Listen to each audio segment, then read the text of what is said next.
Mis planes los desbarató Dios. Así es, familia Restaura. Hoy queremos volver a tocar el tema del libre albedrío, pero desde nuestra propia experiencia, sobre todo de la vivencia de mi esposo cuando estuvo en esa situación de pecado. Vamos a hacerlo también a través de algunas preguntas. Yo creo que así es más personal y hasta más entendible, ¿cierto, amor? Sí, y nos encantaría que la que tenga aquellas dudas, que nos las haga saber aquí en los comentarios y así podremos más adelante ir preparando estos temas para explicarlos, como dice mi esposa, a partir de mi experiencia y de lo que aprendí de ella para la gloria de Dios. Amén. Eso sí, habrán algunas preguntas que quizás nos hagas donde ya la respuesta está en algunos videos que hemos subido anteriormente al canal y donde hemos explicado con detalle ese tema específico y te recomiendo pues primero buscarlo para que allí tengas las respuestas o por lo menos un complemento a lo que te respondamos posteriormente. Y bueno, tan, tan, tan, tan.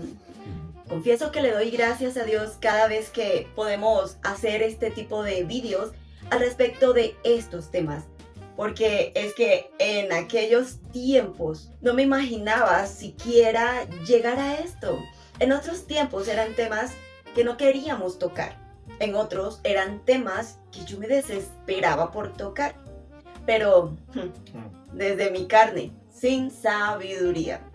Claro, es que la carne no es sabia y cuando no es el momento adecuado, esas preguntas, en lugar de crear liberación, crean hermetismo. Por lo menos en nosotros, que tampoco estamos preparados para hablar de ello, porque la verdad aún nos invade la vergüenza, la culpa o hasta el enojo. Muy cierto. Totalmente cierto que podemos decir, ¿verdad? Y qué bonito, mi amor, poder hablar hoy en día sin ningún tipo de sentimiento negativo. Porque, Perdón. porque entendemos que primero es para gloria de Dios, dar testimonio. Y segundo, lo que nosotros pasamos y entendimos hoy nos sirve como enseñanza o guía para otros. Así es. Y bueno, empezamos. Quiero que nos compartas cuáles eran esos planes que tú tenías conmigo cuando nos casamos. Bueno, los planes que yo tenía eran los planes que cualquier persona tiene con su pareja.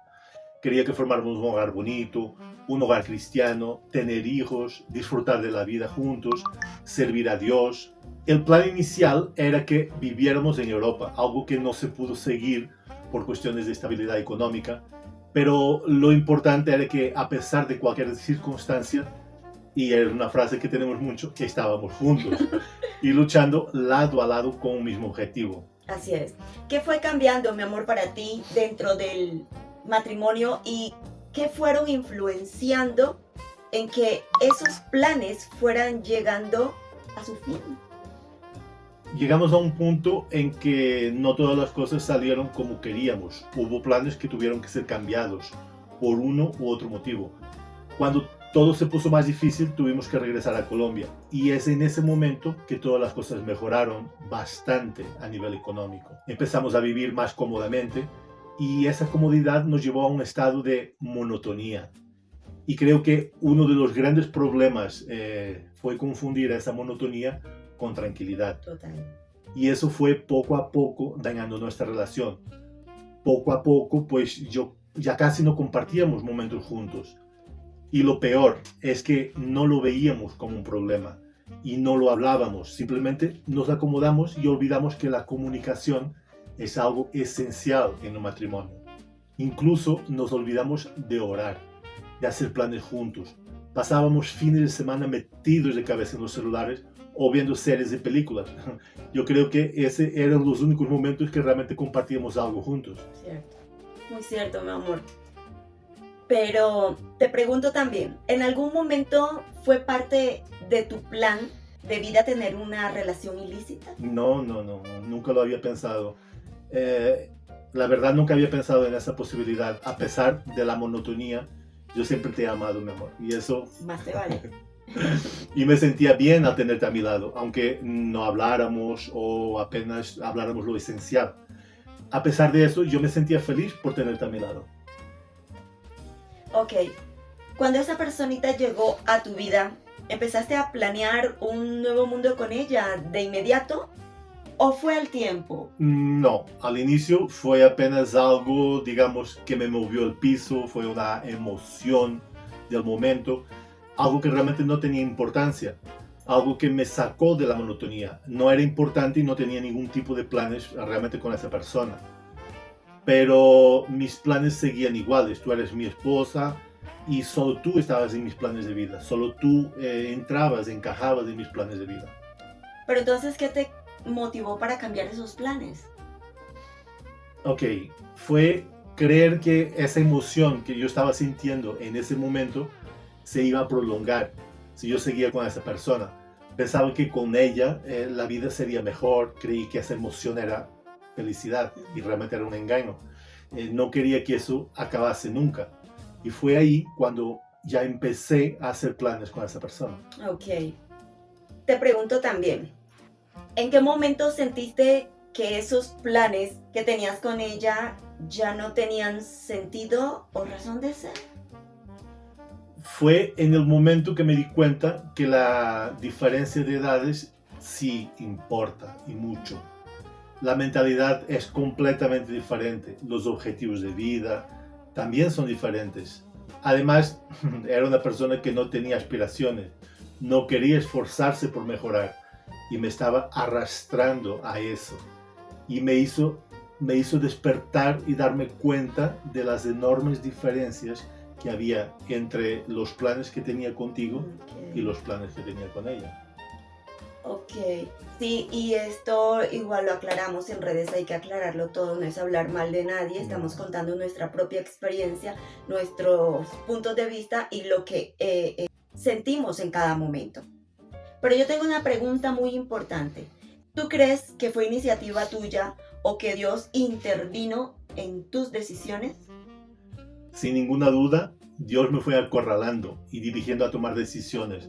Me fue mostrando las diferencias entre la vida que tenía contigo y la vida que tenía con esa persona. Con decirles que yo en esa época no escuchaba música cristiana, andaba en mi mundo, andaba perdido. Pero siempre que escuchaba música secular, todas las canciones me recordaban el error que yo había cometido. Y es que no era una detrás de otra. Dios hace como quiere, realmente. Amén. Cuéntame, ¿pasaste por momentos en que quisiste desistir de aquella situación, pero luego te arrepentías? ¿Pasaste por ello? Sí, y muchísimas veces.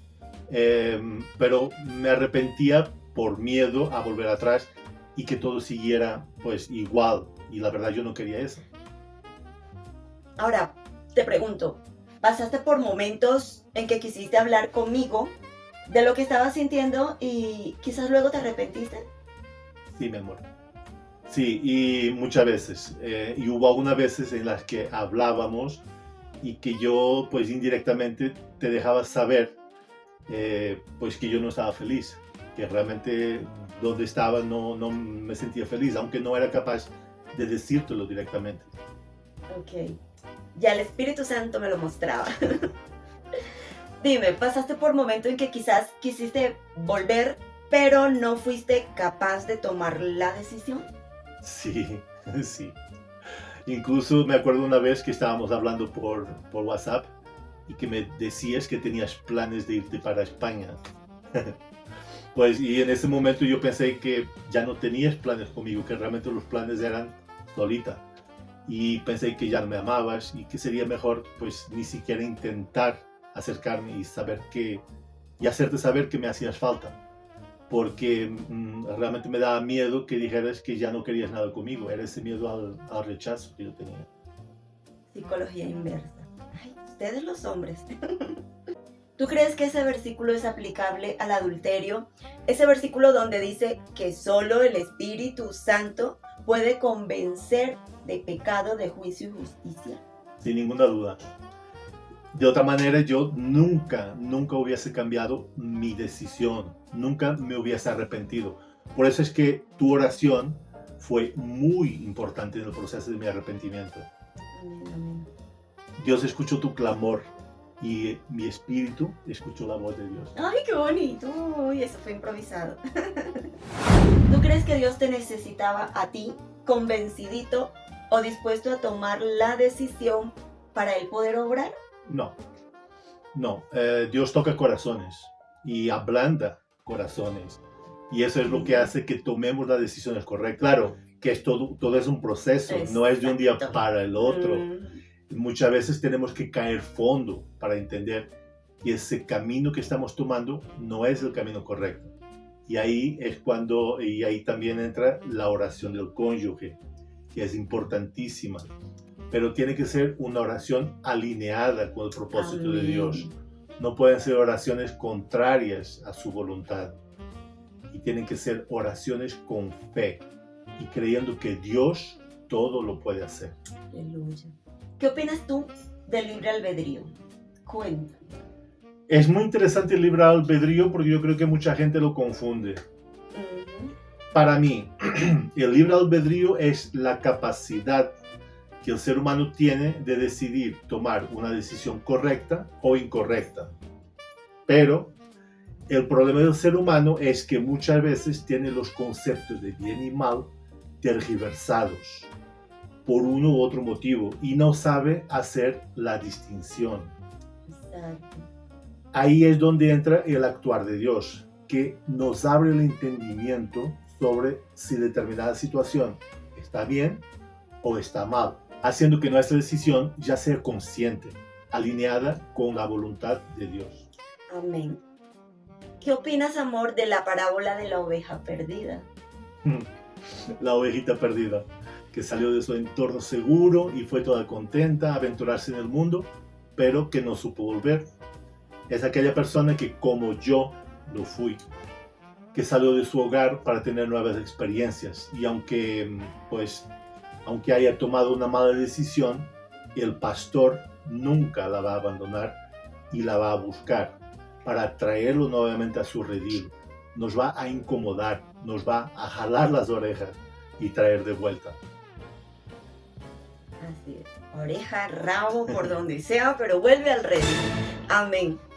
Es cierto que se llenan de terquedad, necedad, porque aún sabiendo que les está yendo mal allá, quieren seguir intentándolo ahí. Eso es lo que hablábamos en el video anterior, el orgullo del macho alfa. El que no quiere dar el brazo a torcer. Exacto. Y decir que se ha equivocado. Por eso somos tercos y queremos probar que fue una buena decisión, aunque realmente por dentro estemos sufriendo. Masoquismo. Ese es el pecado. Amor, ¿qué mensaje le das a esas luchadoras que hoy creen que si el esposo no está dispuesto a cambiar, ya Dios no puede hacer nada por él? Entiendo que muchas veces, por desesperación, las luchadoras, y ojo, y los luchadores también, no hay que olvidar que también los hombres pueden estar pasando por esa situación. Creen que ya nadie puede cambiar a sus cónyuges y no entienden que para Dios no hay nada imposible. Como dice la palabra en el Evangelio de Lucas 1:37. Es sobre todo falta de fe y tal vez les falte conocer un poco más de Dios, de lo que es capaz de hacer Dios. Exacto. Pero quiero decirles que aunque parezca que Dios no está actuando, sigan confiando, no tiren la toalla, no retrocedan, no renuncian, sigan orando y peleando por su marido, por su esposa, por su familia. Cuando menos esperen, Dios hará el milagro. Amén. Mira que complemento con el versículo que está en nuestra carátula y es el versículo que a mí me marcó. En Jeremías 32:27 que dice, Él es Dios de toda carne. ¿Habrá algo imposible para Él? ¿Habrá alguien imposible para el que creó la humanidad? Amén. Santo. Así es, amor. Ok, ¿qué les puedes decir a esas luchadoras que llevan años orando para que su esposo cambie, para que regrese a casa? Y sobre todo aquellas que piensan que como nuestra restauración o más bien nuestra separación fue muy corta y que quizás como la de ella es más larga, lleva más tiempo, pues entonces se convierte en algo más difícil. Les diría, Dios no acelera los procesos si aún no es el tiempo. Dios primero trabaja en la vida de cada persona individualmente. No puede haber restauración matrimonial si primero no hay una restauración personal. Muchas veces hay cosas que limpiar y eliminar de nuestras vidas y que pueden estar impidiendo avanzar el proceso de restauración matrimonial. Si el proceso de una persona parece fácil y el de otra persona es más difícil, quiere decir que hay algo más que impide el avance del proceso. Es el momento de analizarnos, de buscar dónde está el bloqueo, de hacer las cosas respetando las etapas necesarias y no querer saltar etapas para acelerar el proceso. No es así que funciona, pues el querer saltar etapas lo que hace es retrasar y no adelantar. Totalmente, buscar atajos, ¿no?